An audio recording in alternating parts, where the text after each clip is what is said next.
Hi, this is Simon Candy from AcousticGuitarLessonsOnline.net, and in today's video I'm going to take you through 5 of my all-time favorite fingerpicking guitar riffs. Now these riffs, if you're not a fingerpicker, can be adapted to be played with a plectrum. So stick with me. If you're not a fingerpicker, these riffs will be useful for your playing. We'll break each riff down. I'll show you how it's sort of put together, and then I'll apply it to a musical situation so you can see how you can use these riffs in your own playing, which is the whole point. So let's get to it. So the first riff is a very bluesy riff. It's a real classic sort of open blues in E fingerpicking riff. So let me play it for you and then we'll break it down.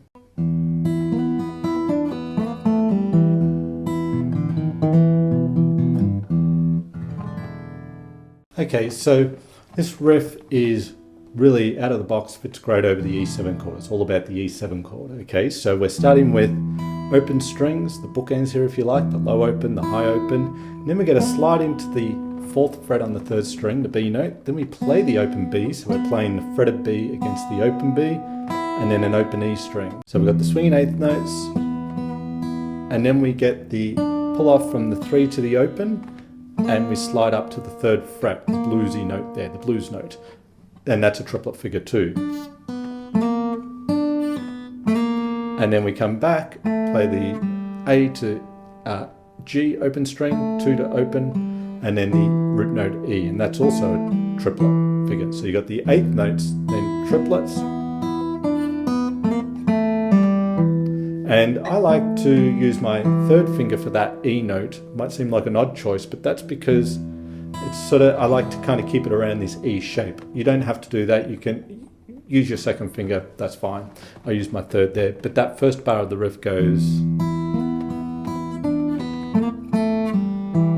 and then you get the open strings, bottom and top again, and see, I like to sort of, in the 2nd bar, sort of have that chord formed, and then play the notes I need around the chord and move whatever I need. You don't have to do that. That's just something I tend to do. But either way, you got the open strings, you got the 2nd fret on the 5th string, and then you got chromatic with a little embellishment, a little decorative element there with the grace note hammer on. So climbing up chromatically, D, D sharp, E, back to the B, and then so still in the chord, bringing in this G, which you can give a little bit of a half, not even a half, more of a 1/4 step bend, and then resolve to the E7. So the 2nd bar goes like this.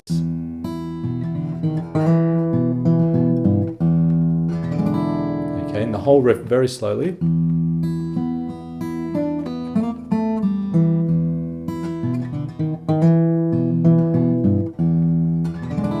Okay, this riff can be used on an E7 chord, of course, as you can hear, right? And it's resolving to the E7. Now, if we're using it in an E blues, there's 2 other chords, A7 and B7, and we can actually resolve the riff into those chords too. So we could play it sort of where it's going from E7 into an A7 in that 12-bar form. And so we would play the riff over E7,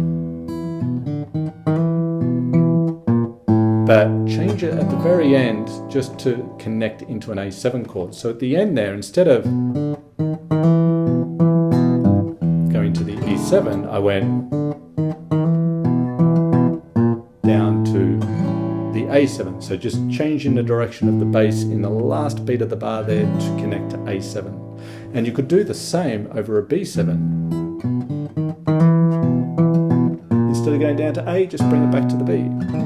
So I don't mean play the riff over B7, that wouldn't work so well. This is really an E7 riff, but we can have it where it changes at the end to connect into an A7 or a B7, which are the other 2 chords you'll get in a blues in E. So riff 2 is similar in nature to the first riff. It's a riff that really works well in an E fingerpicking blues type of scenario. So let me play it for you first, and then we'll break it down.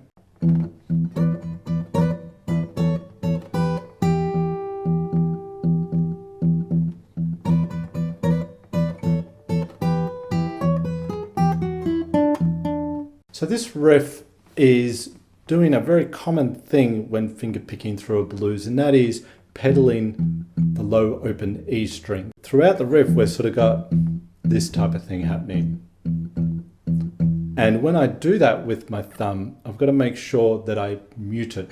So what I play on top will sort of stand out, right? It'll sort of bring it forward rather than... You can do that if you want that sound, but often you'll palm mute the low string that you're pedaling with the thumb while you play the stuff on top. So that's the sort of nature of this riff. So what we're doing here is we're starting with just eighth notes, swinging eighth notes with the low open E string muted, and then I'm getting a series of double stops on the top two strings, starting with triplets on the top two strings at the 12th and 10th frets, sliding into, and then I get into more of an eighth note feel with the double stops that happen at the 7th and 9th, 7th and 8th, and then 8th and 9th of the 2nd and 3rd strings. So if I just isolate that part. Okay, but it's done with the pedaling. And then we're just filling out that bar with the pedaled E string. So first half of the riff.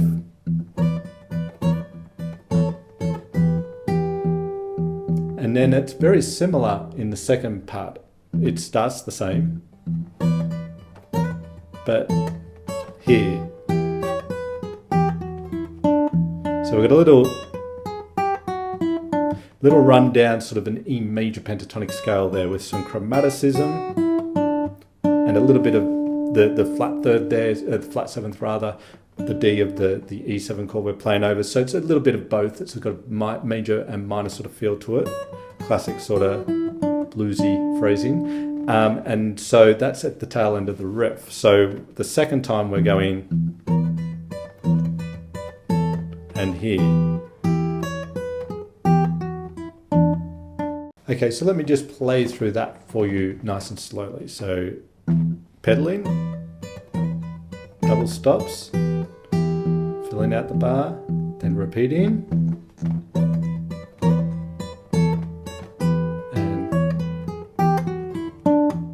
So it works straight out of the box, but you could also, take parts of that riff and adapt it to suit. So any of these sort of double stops will work over any of the any time the E7 chord is happening in the blues. That would work great, and in fact, it's probably going to work, as you can hear, great over the A too. So.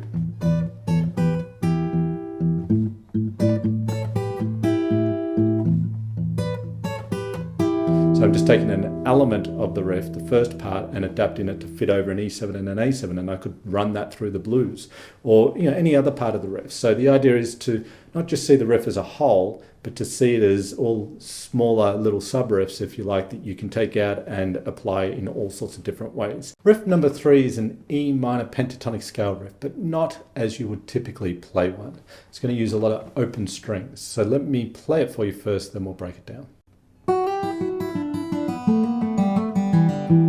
Okay, so here we're basically playing off of the E minor pentatonic scale in the fourth pattern in the 7th position here, but instead of playing all fretted notes, wherever I can play an equivalent open string to replace the fretted note, I do. So instead of this sort of thing, etc., I'm doing that. It's the same thing, but open strings. Okay, so it's a really cool way that you can play an E minor pentatonic scale. And I'm basically alternating my thumb with my fingers there.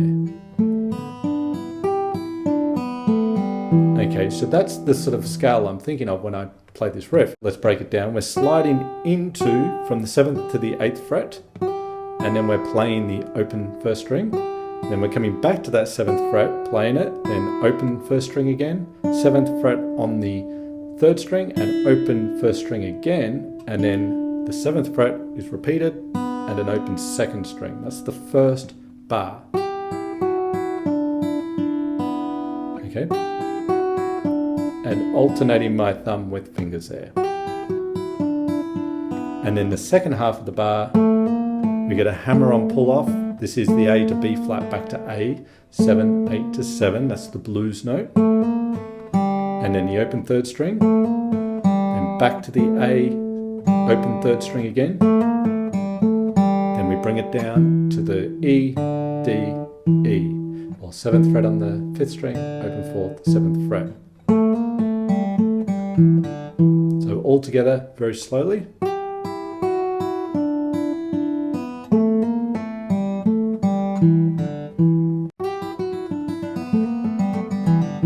This riff, it's E minor, E blues, pentatonic, so it can be used in anything that's in the key of E minor and anything that's in the key of G major it would work, and also across an E blues it would work. So let's say if we're looking at an E blues, the good thing about this is the E minor pentatonic scale or the E blues scale fits all chords of a blues.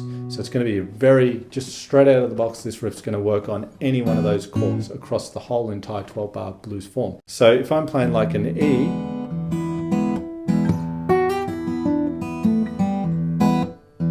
do that. A, back to E,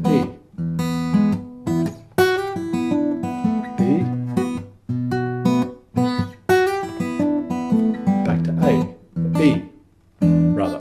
Okay, so what I was doing there is I was just using a little part of the riff, so not the whole thing, because again, we need to break things up to make them work. It's not just going to be a play riff and riff magically fits every single time you want to use it. You've got to adapt it, so you've got to get in there and work with it.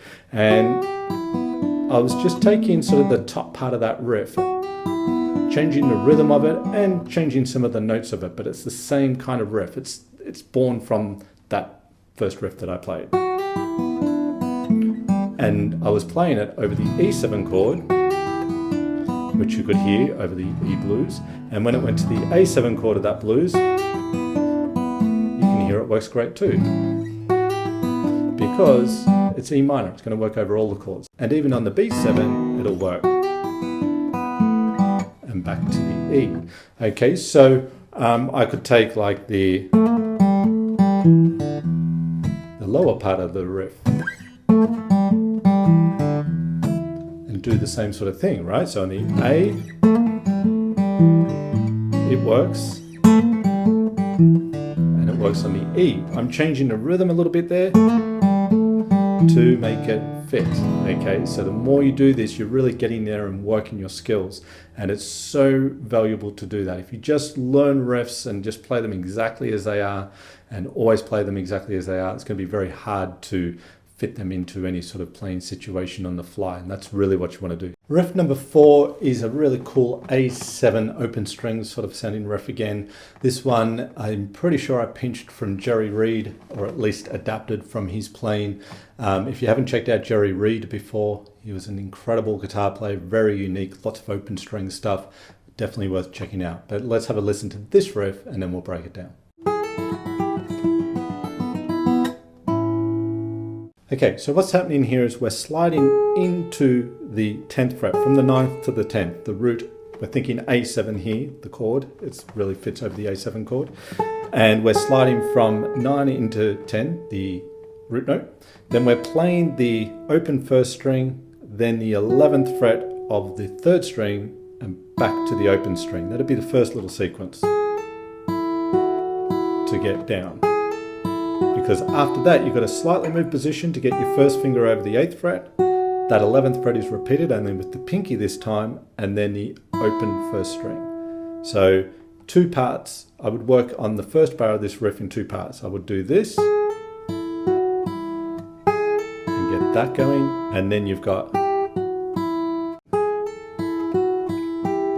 and then you've got to shift position again, and this is getting into the second bar now. And this is a really cool line, and I'll show you why in a moment. But what we're doing is we've got the E on the 5th string, the 5th fret of the 5th fret on the 2nd string, the E note.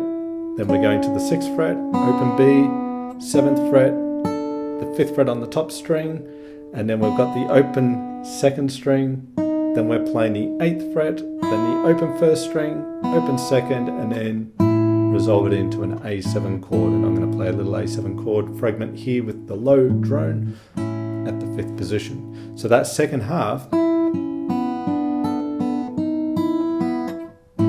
very cool, very Jerry Reed. I'm pretty sure it's lifted straight from his playing, so you know, all credit to Jerry Reed here. But what's happening is you've got this sort of hidden chromatic line there. Okay, you're hearing sort of this, but in parts, in fragments. There it is, there it is, there it is, and there it is. Only instead of going from 8 to 9, like to the E there, we go to the open E, okay? And then into the A7. So very slowly, the whole riff.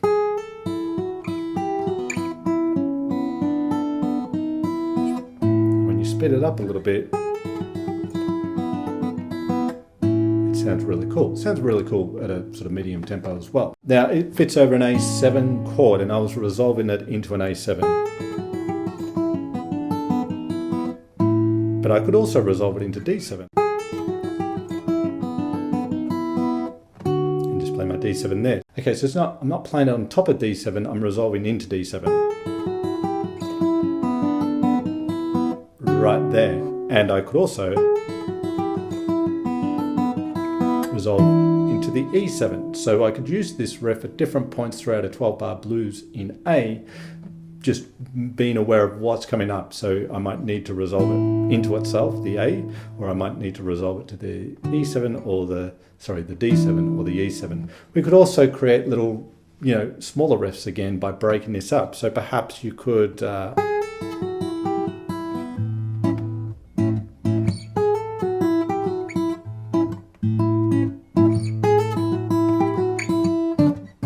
that sort of thing, right? I'm just doing it on the fly, and I adapted it as I went to make it fit and keep my time. And I was just taking the first part of the riff. Okay, and the final riff is another sort of open string type riff, and it's based around a C7 dominant chord, dominant 7th chord. So let me play it for you, and then we'll break it down. Okay, so let's break this riff down. We are starting on the 5th fret of the 3rd string, and I'm also going to get my first finger ready to go on the 3rd fret of the 2nd string, because we're sort of climbing up the 3 strings here, the 5th fret to the 3rd to the open. And when I get to that open, I'm going to hit it, and I'm going to hammer on the 5th fret and pull off to the 3rd. So that's all done with one pluck of the string. So we get, and then I come to the 4th fret, which is a nice sort of bluesy sound, dissonant certainly, but then it resolves by stepping up chromatically to E, but not E at the 5th fretted note, it's E open. So we get this. And then I move position, and I get a pull off from 5 to open 3. That can be a little tricky, that one sometimes. But that's what you're doing there. There we go. And then the 7th fret on the 4th, and back to that 5th fretted note. So that little figure there is doing that. So we've got this. And then we come back to that 7th fret, play the open 3rd, slide chromatically from 6 to 7, E flat to E, and play the open 4th string. So that so far now goes,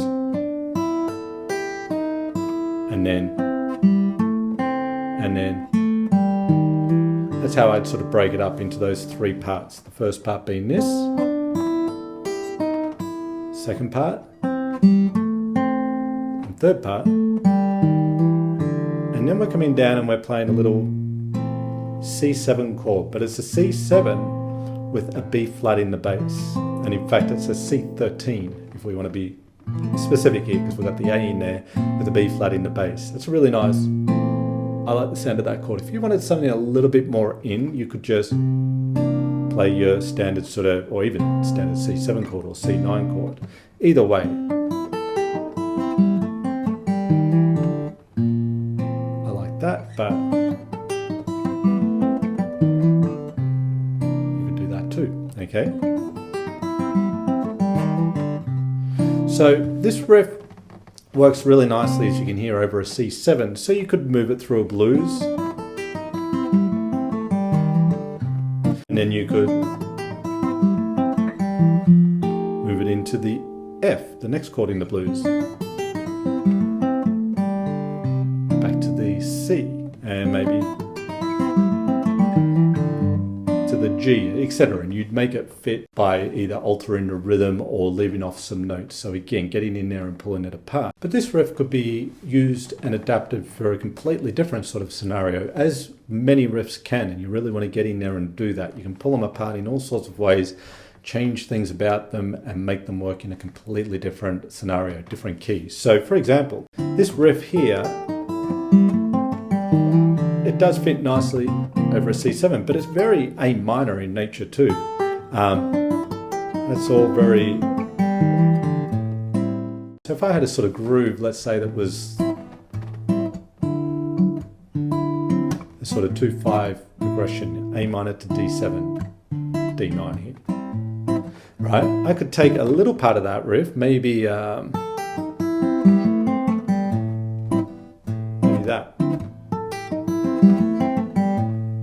So D works really nice, right? And instead of playing the whole riff, I'm just taking a little section of the riff, sort of the mid section of the riff here. I'm not doing the run up. I'm just going from the pull off here and to the middle section of the riff. I'm not doing any more of it after that. So you would not necessarily think a C7 riff could work over something in the key of A minor, but it does, and it could be worked in all other ways too. I'm sure we could adapt that to fit an A7. I mean, A minor, A pentatonic, it's very A sort of pentatonic bluesy here. So it would fit nicely over a blues.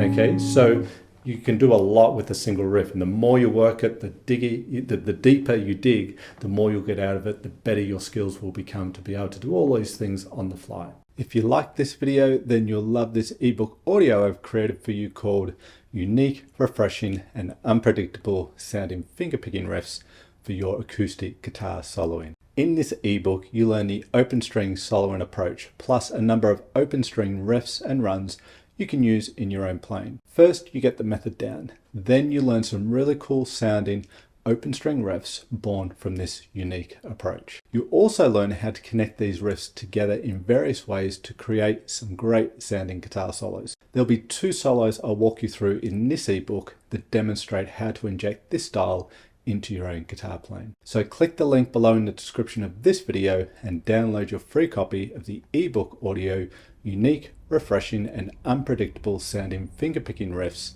for Your Acoustic Guitar Soloing. Let me know in the comments what acoustic guitar topics you'd like to see covered in future videos. A lot of the things I do cover are suggested by you, so don't be shy, drop us a line in the comments below and I will check it out. If you like this video, then hit the like button, and if you haven't already, subscribe to the channel, and of course hit the all important notification bell button so YouTube can tell you when I've released a new video. This is Simon Candy from AcousticGuitarLessonsOnline.net. As always, I really do appreciate you taking the time to check out my videos. I hope you have enjoyed this one, and I will look forward to seeing you in the next video.